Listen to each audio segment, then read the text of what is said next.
and we thought gaming was supposed to be a fun hobby. Welcome to WatchMojo.com, and today we're counting down our picks for another top 10 problems every gamer has faced.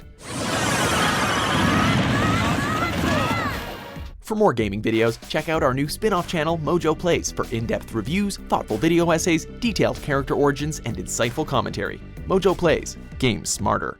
For this list, we'll be looking at even more problems that haunt every gamer, including problems stemming from the games themselves or the industry as a whole. Number 10, fifth wheel. This isn't as much of a problem today thanks to online gaming, but it was a huge issue back in the day. Cast your mind back to the glory days of childhood when you and your friends gathered together to play some games. It was a ton of fun, minus one glaring flaw, the fifth wheel. Seeing as how there were only 4 controller slots, only 4 people could play at one time. Usually you could get around this by taking turns or having the loser hand off their controller to the next person, but regardless, just sitting there and watching your friends have all the fun was super lame. Not that we're totally out of the woods with this one though.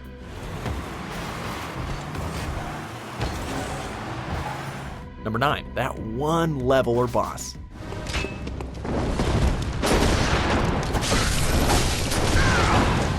There's always that one damn level or boss battle which is nothing but a royal pain in the ass. Upon your first playthrough, these can be painfully annoying and can potentially make you want to just quit the game altogether. Upon replays, you'll constantly be dreading getting to this one part, and when you reach it, all of your ambition and drive goes basically right out the window. Think of that atrocious water temple from Ocarina of Time, or for the first time you fought Father Gascoigne in Bloodborne. They're good challenges, sure, but they're not exactly a ton of fun.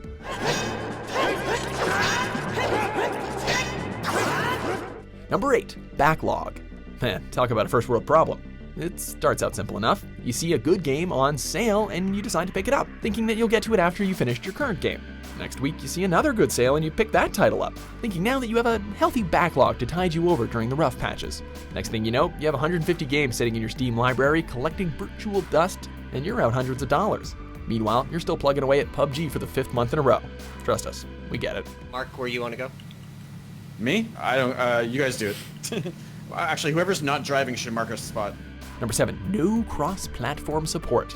This problem seems to be going away with the Xbox One and PC, but PS4 players are still left in the dust. While there finally seems to be some talk regarding cross-platform support between 2 consoles, there's almost nothing as of yet, minus Fortnite and Rocket League. So your friend has a PC, but you decide to get a PS4. Well, too bad you can't play with them. We yearn for the day when this is no longer an issue, but no, we have to protect the interests of the gamer.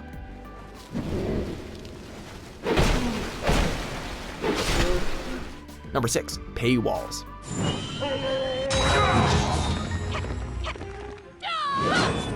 We think we can speak for everyone when we say frickin' screw paywalls. For those of you lucky enough to not know, a paywall is essentially a form of blocking your progress until you fork out more money.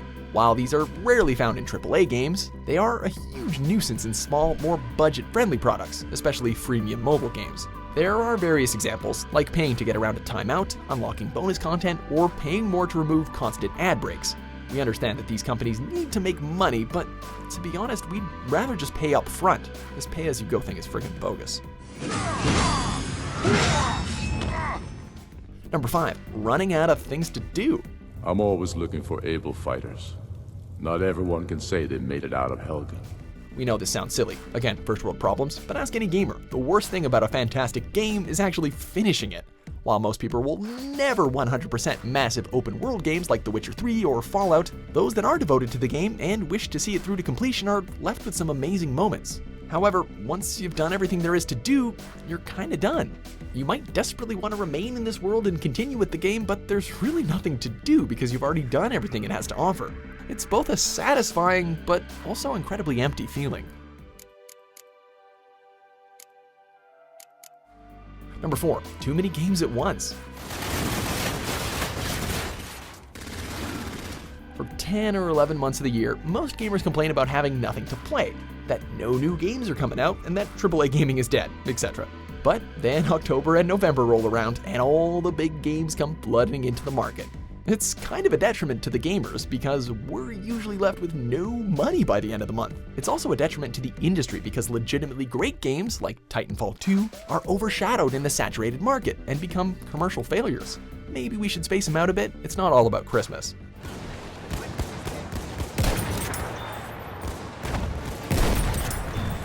Number 3, unable to pause online games.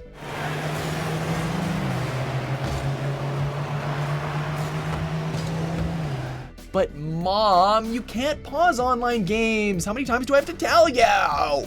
All jokes aside, not being able to pause online games is kind of a pain in the butt. Whenever you're playing a game online and things start to get good, something always comes up, whether it's helping the spouse with the groceries or just having to pee. In those situations, you're left with a choice: abandon your duties and risk getting booted, or continue with the game and face the consequences, or abandon the game and lose all of your progress. While we would never advocate ignoring real-world responsibilities in favor of playing video games, we can understand the temptation.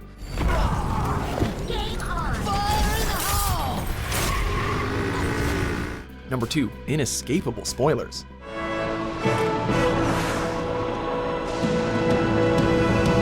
Like when a hotly anticipated movie or novel comes out, it's best to stay far, far away from the internet until you experience it for yourself. Otherwise, a game could unfortunately be spoiled for you within seconds of opening social media.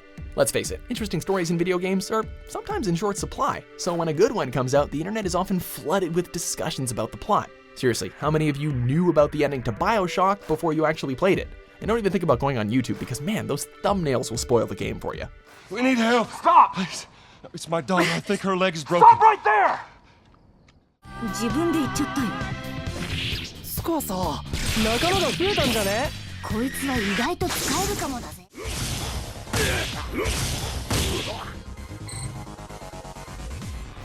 Number 1, game crashes. It's